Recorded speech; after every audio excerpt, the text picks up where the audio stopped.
I'm getting nervous right now. What are you don't be nervous? It's fine. I'm like, let's go. No, it's like, yeah. I was nervous before I came in. I'm not nervous. This one is for 3.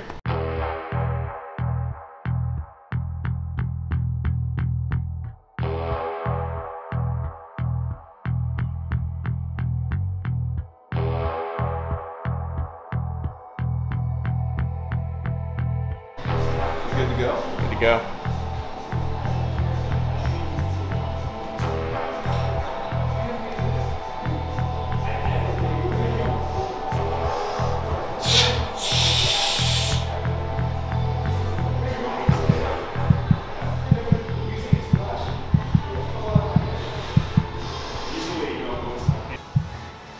Push, push, push, push. Nice! Woo! Damn! I'm still pumped up after that big lift that Rob hit the other week.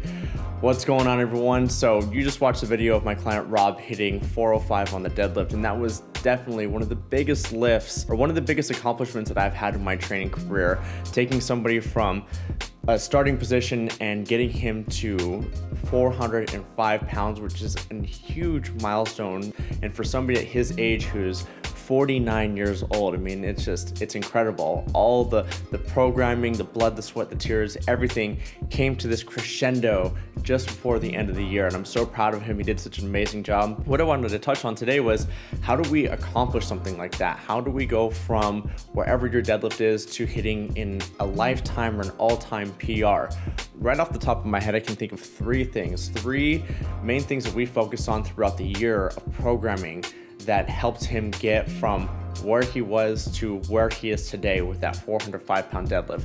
The first thing is drilling proper technique. You have to execute proper technique because strength training is a skill and it should be treated as such. We're trying to learn and develop a specific skill, which is the deadlift. It could be any lift for that matter. And we're trying to refine that lift to make it absolutely perfect. And for him, he only trains twice a week, so we have to make sure that his technique is just completely flawless. And so what a common issue that I see with strength training is that people are just doing bodybuilding type exercise, or what they're trying to do is just train to failure.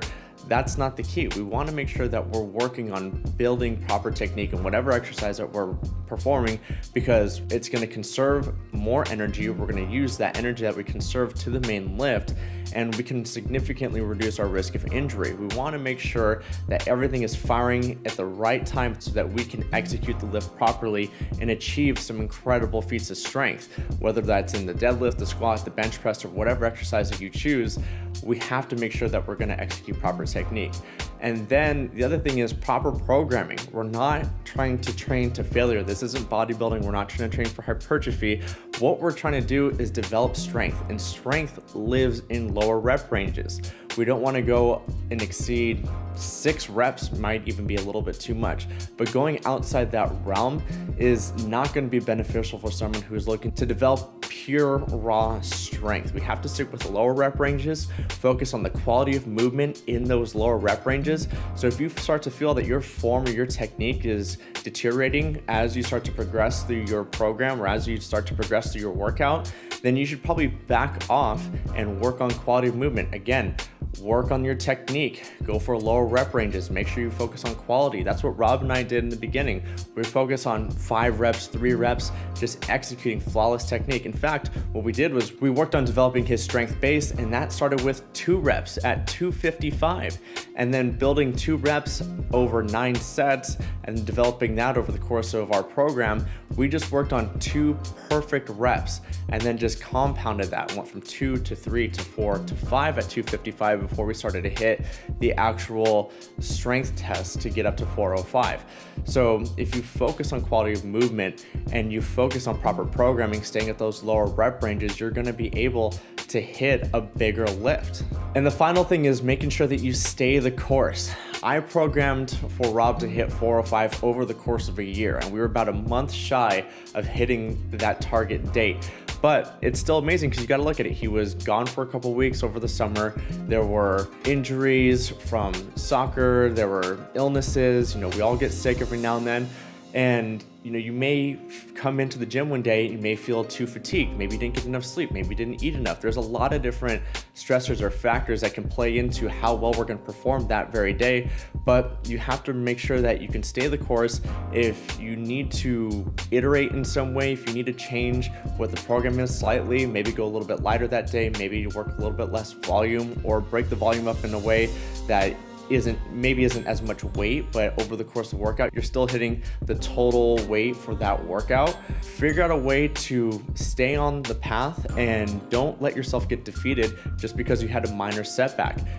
I see this all the time. People come in, they're not feeling it. You either beat yourself up and you just fall off the wagon, or you go, okay, you know what, that's fine. I'm gonna check my ego aside and I'm just gonna continue to work, continue to do the things that I need to do in order to get to my goal. You gotta have that goal in sight and you gotta be able to push forward no matter what.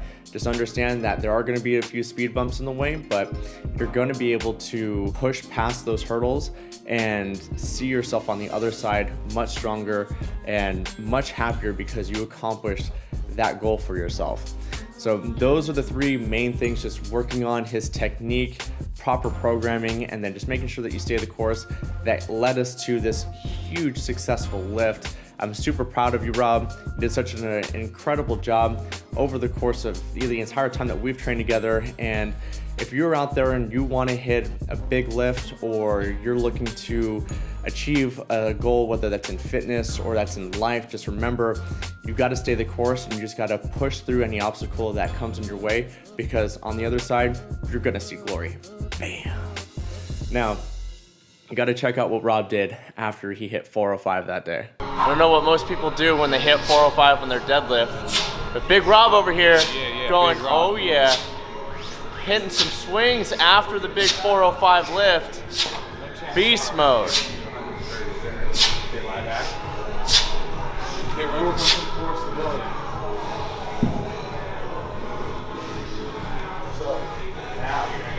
How you feeling, Rob? Awesome.